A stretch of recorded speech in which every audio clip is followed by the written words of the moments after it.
Hey guys, Matt aka Martiln here. I've been doing a fair bit of sound design recently for various things, and so I thought that today I'd show you a way of using stock Ableton devices in order to create a snare sound from scratch. Hopefully you can get something useful out of it, so without any further ado, let's jump right in. Okay, so first thing you'll notice is that I've got a new webcam placement on my screen, which is pretty cool. Just thought I'd try it out. Let me know what you guys think of it. So first thing, I've got a new Ableton Live session open up here with a single MIDI channel with a clip in it with MIDI notes on the 2 and the 4. It doesn't matter what MIDI notes. First thing I'm going to do is on this MIDI channel, I'm going to drag in a operator instrument. So operator is what I'm going to use as the basis for synthesizing the snare. And so first of all, what you got to think of is breaking down the snare into two kind of main parts. You've got the fundamental frequency of the snare, which is the pitched part, and then you've got the sizzle, which is the kind of white noise, unpitched part of it. So what we're going to do first is concentrate on creating this first pitched part of the snare. So if I zoom in here, first thing we're going to do is to change this first operator here, oscillator, to a fixed frequency. So what this is going to do is to stop it whenever it receives an incoming note. Instead of playing whatever pitch that note is, it's just going to play a fixed frequency. So what I'm going to do is put this fixed frequency up to about 200 hertz. That's generally a kind of good starting point. So if I play my MIDI clip here, you'll hear it just kind of sounds like an alarm because there's a sine wave. Anyway, next thing we're going to do is to muck around with the decay of this so that it basically hits and then it decays away so it doesn't just stay along like an alarm like that. Awesome. So the next thing we're going to do is try to introduce some of this kind of the second part of the snare, which is this sizzly kind of part of it. And there's a few ways you can do this. Either you can just layer this sine wave with noise, or one of the ways I like to do it as well is to actually modulate the frequency of this sine wave. So use some FM synthesis, which is why I like to use operator for this, but using noise as the carrier. So we're going to use the noise looped because this basically it's kind of like a pitched noise. I don't know, it's a lot nicer for doing this than the white noise is. So I'm just going to mess around with the level here. I'm also going to change it to a fixed frequency, and I'm going to mess around with the level here and try and get a nice kind of sizzle with this noise.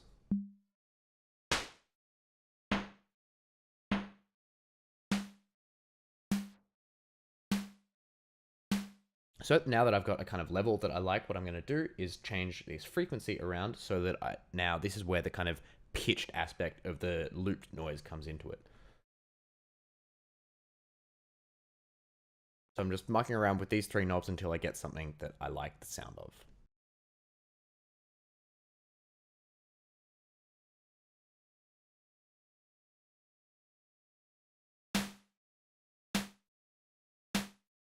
Cool, so it's sitting kind of nice around here. I've just mucked with the decay a little bit as well as all those kind of frequencies there. We're not going to use these other two oscillators in this, but you can add them if you want to. You can try adding some more noise or adding another sine wave or whatever you want to do, but we're just going to go with a pretty kind of basic snare sound here. So the next thing I'm going to do is add some a pitch envelope so that we get the kind of crack of the snare as well.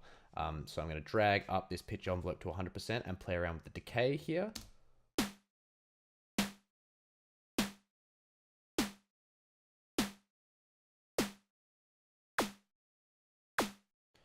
I'm actually going to drag the peak to about 24 and take the pitch envelope, the percentage down a little bit. You can also muck around if you want with the slope of the decay.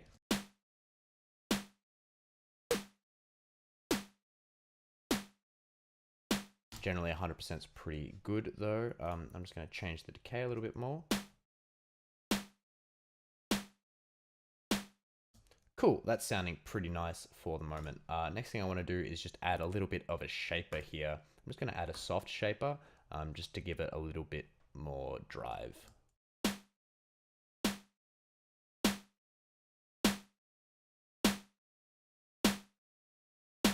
So the next thing we're going to do is move away from operator for the moment, and we're going to drag in an EQ8 just to muck around with the kind of frequency spectrum of everything. So first thing we're going to do with the EQ8, I know I want to do immediately, is drag in a high pass so that I get rid of the kind of low end that the noise is generating. I want to increase the kind of fundamental frequency of this so that it's a bit more audible and present.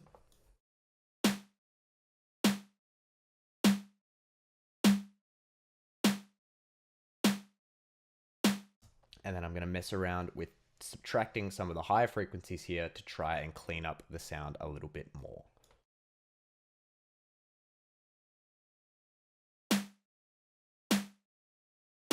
Cool, so that's sounding pretty good for the stage that we are at here. Next thing I'm going to do is, at this point, I want to add, seeing as I've changed the fundamental frequency here with an EQ, generally after every EQ that I add, I'm going to want to add a frequency shifter in case for whatever reason I want to change the pitch of the sound and I don't want to have to muck with the EQ settings. So what this does is basically, because I've increased the fundamental frequency here, instead of trying to muck around with the initial frequency here in operator and then trying to match the node on the EQ to that, however many EQs I have in succession, I'm just going to add a frequency shifter after every one so that I can change the pitch that way. So I'll show you what this does.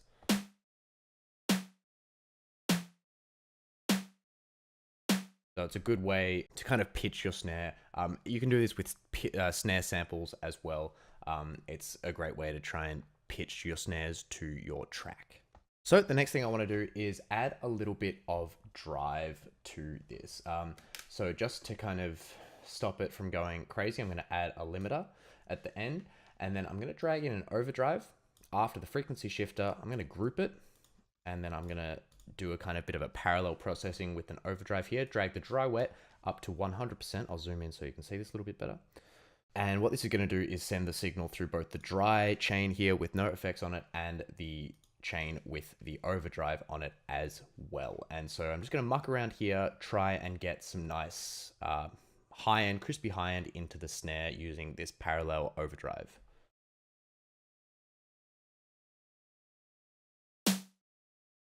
Nothing too crazy, so just got a little bit of overdrive there.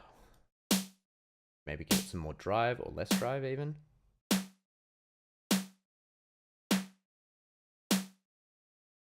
Yeah, that sounds pretty good to me. So I'm just going to drag down the level of the noise here a little bit as well, because it is a little bit noisy for me. That is sitting good there around -16. So the next thing I'm going to do is now drag in a glute compressor to try and kind of flatten out the sound a little bit more. So I'm going to have a pretty harsh kind of ratio, and basically I'm just going to drive it into the compressor just to like flatten it out pretty much. So I have a fairly kind of slow attack on the compressor there.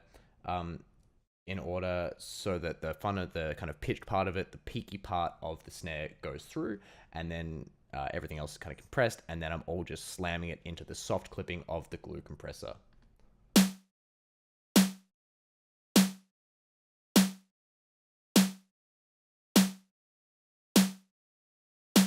Nice. So it's at this point I want to add another EQ8 just to try and again tame this kind of high end and get rid of any of the excess low end that maybe the compression has added in. So more often than not with sound design, it's a lot about subtractive EQing. So as you see what I've done here, I've basically just done entirely subtractive EQing. Just gotten rid of some of the low end here that's been generated by the compression and some more drive and all that kind of stuff. And then just mucked around with the higher frequencies in order to try and get more of a punch of the snare, to kind of basically bring down some of the frequencies of the noise is bringing into the signal, so that it sounds more kind of punchy.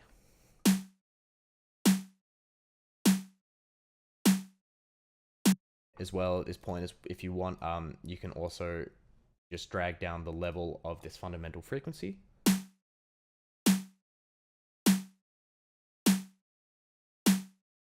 But to me, it's actually sitting quite nicely.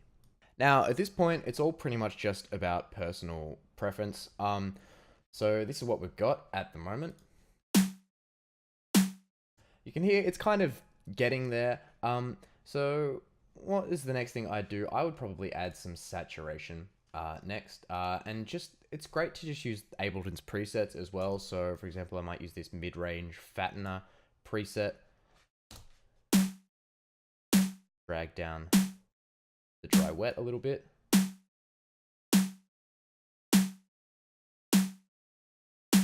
Awesome. And maybe go back and muck around with some of the stuff here, like maybe take down or bring up the frequency of the noise a little bit in operator.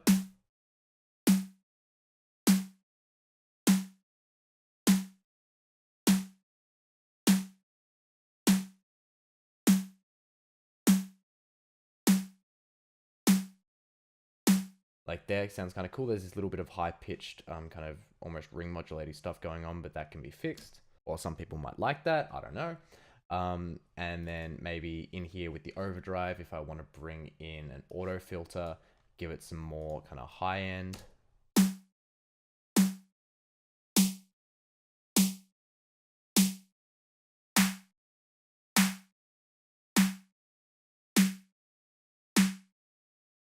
I don't really want to do that, but that's also something you can do. Drag down the frequency this a little bit more.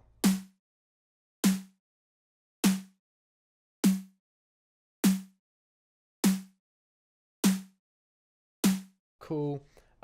You can also just add in a bunch of compressors, for example. I think there's some good snare compressor presets. So there's a drum snare compressor in the compressor. This adds a nice amount of punch to it.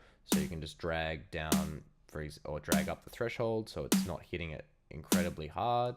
Or if you want to, you can have the threshold really, really down and just drag the dry wet down. What else could you do? There's maybe some, there you go, there's a full parallel drum compressor, glue compressor. It's a nice one. Gives it a nice lot of punch. One other thing I like to add is this add sustain preset for the glue compressor, and then I just drag the range down. And it does pretty much exactly what it says on the box. It adds sustain to the sound. Which is nice. Then after that, I'd probably drag an EQ8 in because I can hear it's added some kind of unwanted frequencies again.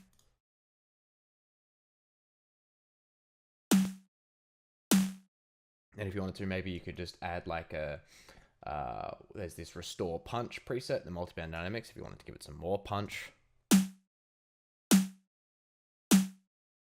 Just drag the output down a little bit.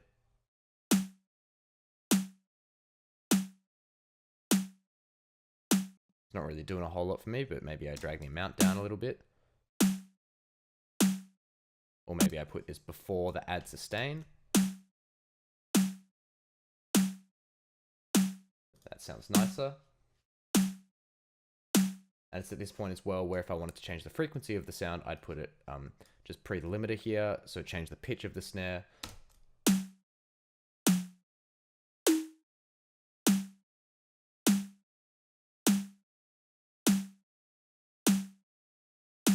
And I can also muck around, go back here and muck around with the decay of it.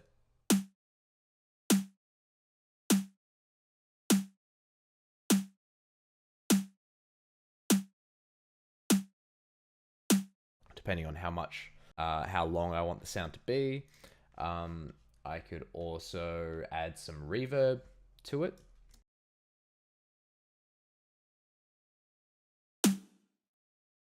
And then if I just wanted to just slam it into the limiter.